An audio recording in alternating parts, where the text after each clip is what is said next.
Welcome to today's video. We're going to do a quick quarterly stats wrap up for the second quarter of 2022.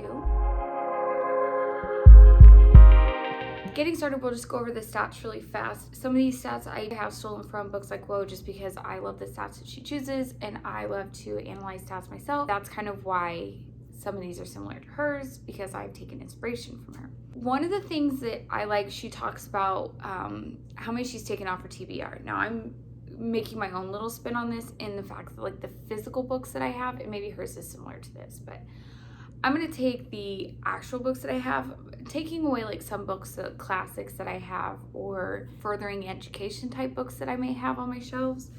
So I have 242 books total, and of those I have 136 unread and 106 read for a total of 44%. So in the future we'll be tracking how much I'm actually bringing that number down, or raising it up, I guess, because I want to have read more of the books I own before I bring more in. However, I'm sure we can all relate to this. I go to pick up one book, I end up leaving with 10. But on average, with all the books, for starters, I read 37 books in the second quarter. I read 15 in April, 12 in May, and 10 in June.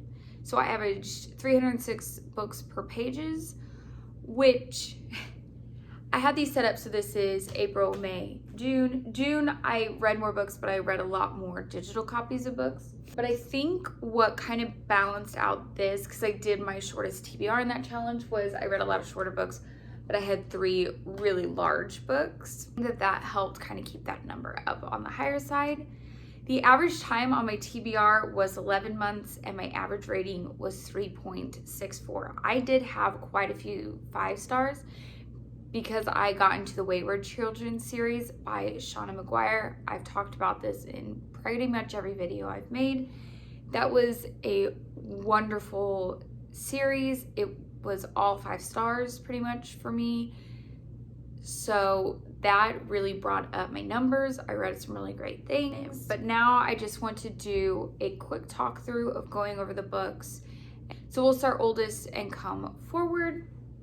Again, I will link all the videos specific to my wrap-ups of these if you want further details, because I don't want to get too detailed, because I have talked about these quite a bit. All Her Little Secrets by Wanda M. Morris. I've said this before. I loved this book. This is her debut novel. I'm excited to see what she has before. The pacing, the plot, the characters, it was all wonderfully written. This is about I guess you'd call it a legal mystery though. A woman who is a lawyer goes in, her boss is found dead, and it's the hunt of solving that. Nothing But Blackened Teeth by Cassandra Shaw. I read this for my shortest TBR, shortest books on my Goodreads TBR. I was very disappointed in this. There was a lot of nothing. It's about a group of kids who go to a kind of abandoned haunted house and crazy things happen. This is a horror, but it was just, for how short, I don't know what it was. I didn't enjoy the writing. I didn't enjoy the story. I didn't connect with it. I didn't enjoy this like I was hoping. Come For Me with Apples by Catherine Invalente. I enjoyed it. This one is about a woman who's in a gated community where everything's kind of perfect, kind of Stepford Wivesy, and she starts to have questions about maybe some of what's going on around her. This was a fantastic book. If anything, I wanted it longer because I wanted more of the story, but highly recommend this book. This was another horror, and I had a great time with this. I'm going to go ahead and talk about all 4 of these because I read them all. These are the next 4 in the Wayward Children series by Shauna McGuire. All 5 stars. I loved them. Again, I think my favorite of the series so far was In an Absent Dream. The first one I did read earlier in the year, so that's why it's not in here.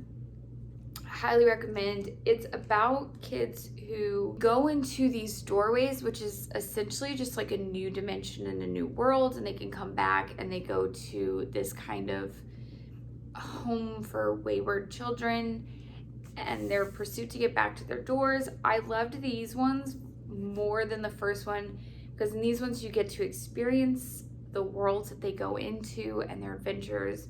Highly recommend this series. There are more coming out. She's just announced another one that I believe comes out next year. Highly recommend and suggest these. Two more books that came from my shortest TB are Snake Charm and Falcon Dance by Amelia Atwater Rhodes. These are the second and the third in the Kestra series. I gave these 3 stars, I would say about 2.5, because Amelia Atwater Rhodes was my favorite author growing up.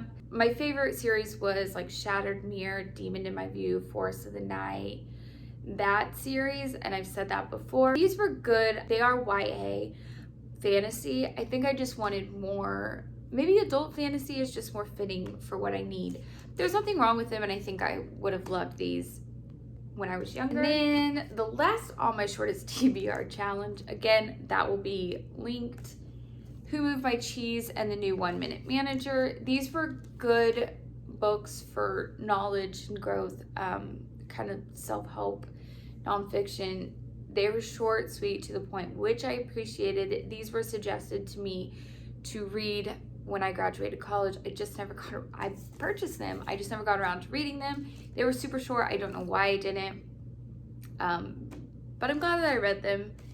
And, you know, always good things to hear. Next, I read the All Souls trilogy by Deborah Harkness. I'm gonna hold it up like this.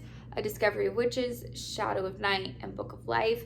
This is a fantasy romance about a woman who didn't practice her magic growing up, and then she discovers the Book of Life and her kind of search for it. Obviously, there's a romance aspect to it, so she kind of falls in love. The first one was my favorite. I think they started to get a little long. I would say the second one was my least favorite, and that's strictly because they go back in time. And I tend to like more modern day witch things. However, I had a great time with these. I'm glad they were a trilogy, and it kind of ended because it felt like a good point. But I think I wouldn't have minded if maybe they were a little bit shorter. They were getting a little long there towards the end. However, I had a great time with them, and I would also recommend them. I did read a few books as digital copies. Let's go over that really fast. A Cold Day for Murder by Dana Stabenow. I disliked it. I've been told that they get better, which I may believe, because in the first one there was so much descriptive about who they were, where they were, and a lot of like telling you who they were. Maybe it was a little too much character building and not enough plot for me. Maybe that's what I could take out of it, but I wasn't such a big fan of that. That's a mystery thriller about a woman who lives in Alaska who is solving a crime. Okay, so May books, again, I read 12. In May, I did a book of the month challenge. Essentially, I was trying to read as many of the book of the month books that I have. I'll link that video again. Shameless plug, sorry. But I had received just way too many book of the months. I mean, I picked them out and just didn't get around to reading them, which again, that happened. Last Graduate by Naomi Novik. This is the second in the trilogy of the Skullman series. Absolutely love this, could not put it down. I stayed up way too late finishing this because I was having so much fun. I was so close to the end. This is about a group of kids who go to a school for magic, and there's a lot of Maleficari and things that try and get them, and so it's them trying to graduate from that school. I read the last 2 that are currently out in the Wayward Children series, Where the Drowned Girl Goes and Across the Green Grass Fields. This one I didn't enjoy as much, but I still did have a good time. Again, same thing as I said before. I enjoyed these, highly recommend. Middle Game by Shauna McGuire. I was hoping that this would be like a longer version of the Wayward Children series. I think maybe I was getting a little fantasied out because fantasy is not typically a genre that I read a lot of. I tend more towards mystery thriller than horror, but I do enjoy fantasy. And I think maybe I needed to take a step back before reading this because I didn't enjoy it so much. I was kind of pushing myself through it. So this is one I do intend to, maybe go back and reread. As of right now, I'm kind of on the fence whether I'm going to finish the series. This is about these 2 twins who are separated and they have this telepathic kind of connection, and the crazy things that happen. This was highly recommended. I've seen so many good things about it. So I would still say like it's a good book. It just, I think it was a good book at the moment, but I'm hoping to reread and have a better update. Now we're getting into my Book of the Month books challenges. Rock, Paper, Scissors by Alice Feeney. This is about a couple who go to this like abandoned churchy hotel thing to stay, and some weird things happen. I was indifferent to this until the end. The end got me. I got invested. So I ended up really enjoying this. This is very wintry vibes. The Family by Naomi Kropinski. I was indifferent to this. I kind of, again, you may like it, you might not. It's a historical fiction. It's very slow paced. It's just the story about these two girls coming of age whose family are tied to the mafia. There's nothing wrong with it. It's just not my preferred genre and a little slower paced and a little not quite as action packed as I typically do, but still a good book. 56 Days by Catherine Ryan Howard. I didn't really enjoy this. Part of it was the timeline. It's about COVID coming out and a couple who end up coming together when lockdown happens. And this starts at 56 days when it's all happening, and you see kind of, so it's, how do I explain this? It goes from present day, which is another set of people who are investigating a murder, and then it goes back in time to this couple 56 days ago. But part of that is you'll be at her timeline at 56 days and you'll read through and you'll get to her timeline at 36 days. But then you'll go back, and the times that you experienced 56 days with her, now where you're at 36 days with her, you go back to those 56 days and experience it from his point of view. But it felt repetitive because you had these, like the same dialogue, everything, but then just inserts of his thoughts. And I get what it was trying to do. It didn't work for me. I think maybe there could have been a better way that made it not feel so repetitive. I think also I just wasn't quite interested in the pandemic aspect of it, just because, I mean, I know it's been a while, but I still feel like you can't escape it. So this one was lower ended on me. Pretty Little Wife by Darby Kane, about a woman who realizes that her husband is controlling and gaslighting her.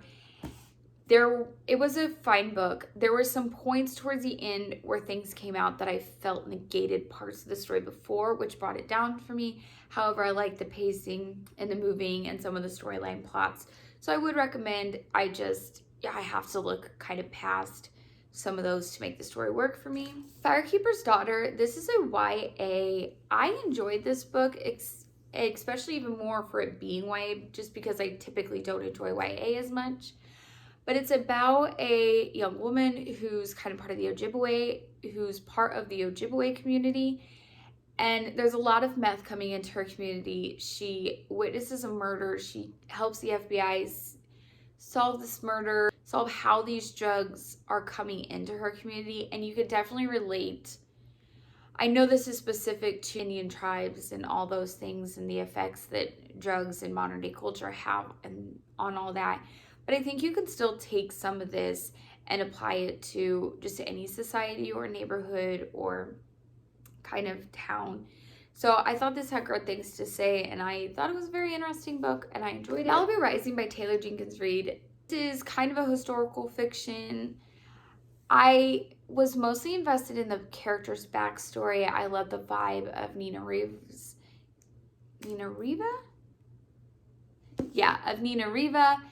And enjoyed the character building. I wasn't so much invested in the plot. This is about a set of siblings whose parents are no longer there. Their dad was famous, and they throw this big party every year. However, this year the party goes bad. I wasn't really invested in that so much as finding out like how their story developed, where they came from, them growing up. That was, to me, the part of the book that I was enjoying. The Lost Apothecary by Sarah Pinner. I'll keep this short. I was highly disappointed in this. This is, part of it was a dual timeline. I felt like it wanted to connect them, but just didn't do it in a way that I felt like really brought them together. I didn't feel like there was good character building in the sense of like you invested in the characters, their stories, that made some of their actions kind of understandable. But this is about a woman back in the 1500s who was an apothecary who helped women kind of enact revenge, if you will, on men who have done them wrong. She didn't do it to women. And then modern day, this woman finds an apothecary bottle, related obviously, and so does her history to try and develop the story about where that apothecary bottle came from and the apothecary's story. But at the same time, she's kind of running from her, I think it was her her husband. Anyways, her significant other that cheated on her. The Vanishing Half by Brit Bennett. This was so good. This is about a set of twin girls who grew up and they moved away. One of them moves on to present as white presenting and the other presents as black. The differences in their life experiences, it was fascinating. I enjoyed it. Character building, you definitely got invested in the characters and their stories.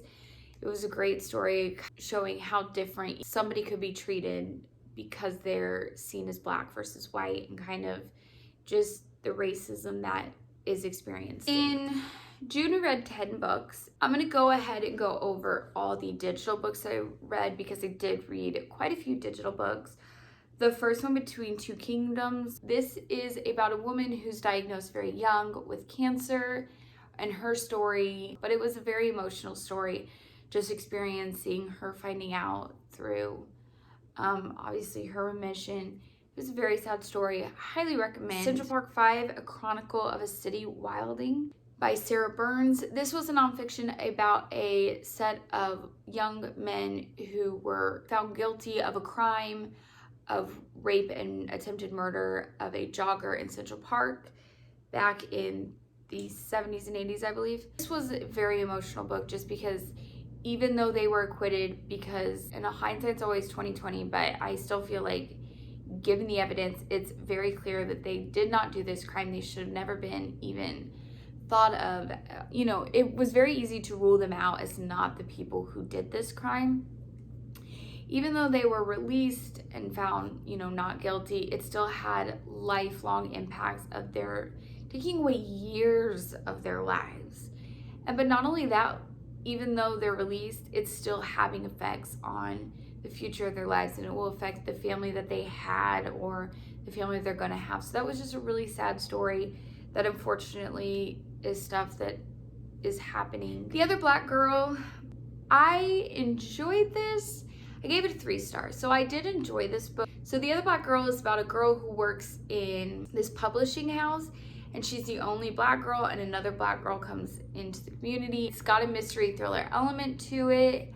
I was hoping to like this more than I did. I don't know what it was. I just didn't connect with it or enjoy as much as I did, but it was a fine book. I recommend The Brightside Running Club by Josie Lloyd. This is about a woman who finds out she's diagnosed with cancer. She joins this running club of other women who are experiencing cancer and just kind of going through life trying to understand what's happening, what's going to happen, and developing kind of a bond and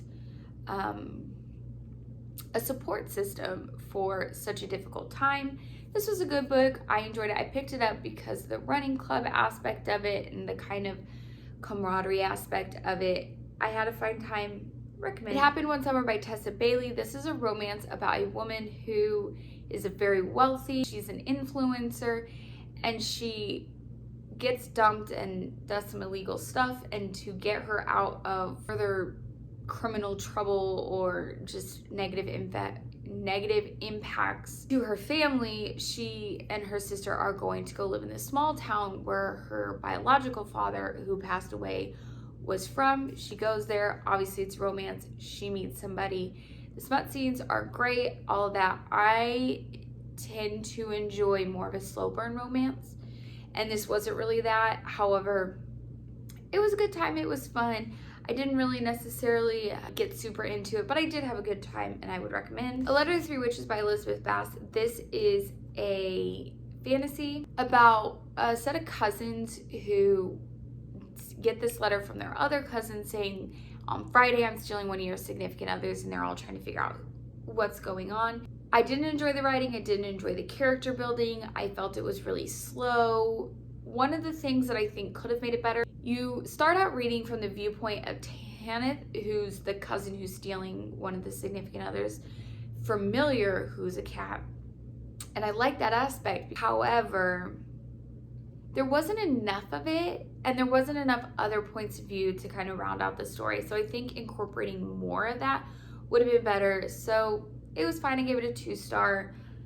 I wouldn't really, it's not something I would want to reread. Black Chalk by Christopher Yates. I had high hopes for this. I know Books and Lala read it, which is how it got on my radar. She enjoyed it.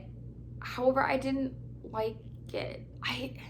I don't know what it is. I think part is like the formatting, like there's not like chapters and like you go back and forth, which is normally fine, but I don't know what it was. I didn't really enjoy it. But it's about a group of students who develop this game of like consequences, and like if you do something, you have to do kind of something humiliating, and if you don't choose to do it, then you're out. It's kind of different. It was fine. I'm sure there's people that would like it. It was lower on the enjoyment list for me. Go for Good Mothers by Jessamine Chan. I enjoyed this. It's about a woman who makes a mistake with her child, and now she gets taken out and into this school where she has to perform, or it affects if she gets her kids. But I don't want to give anything away. It's really strange. It's a definite Big Brother thing. So, you know, some people are in there for things that are very serious, and other people are in there, for example, one person seemed like they complained too much on their Twitter about their children. So, I mean, somebody can turn you in for what's perceived or real, and this Big Brother, and so it's like how you can perform compared to others. So it's a very interesting book, very Big Brother-y. I enjoyed this, highly recommend. The Four Winds by Kristen Hanna. It's fine. The ending is what brought it up for me. This is a historical fiction about a woman who was told, one, that she wasn't healthy, and two, that she was too old, she wasn't healthy, she wasn't pretty enough to ever find love. She obviously finds love, she has her children, and it's their experience of surviving the Great Depression. And that experience, it was a good book. The ending got me because there were points, and I won't spoil anything, where what you think was going to happen didn't happen, and it was like, oh, well, that's refreshing. Refreshing in the sense that it's like, oh, it's not as predictable. But yeah, I would recommend this book. I understand why people love it. I don't know that I would be like, oh my gosh, it's amazing, but I did enjoy it. This is all 37 books, minus the digital copies, that I read in the second quarter of 2022. So let me know if you've read any of these, which ones you enjoyed, which ones you didn't enjoy, or any other book suggestions. And we'll see you next time. Thanks.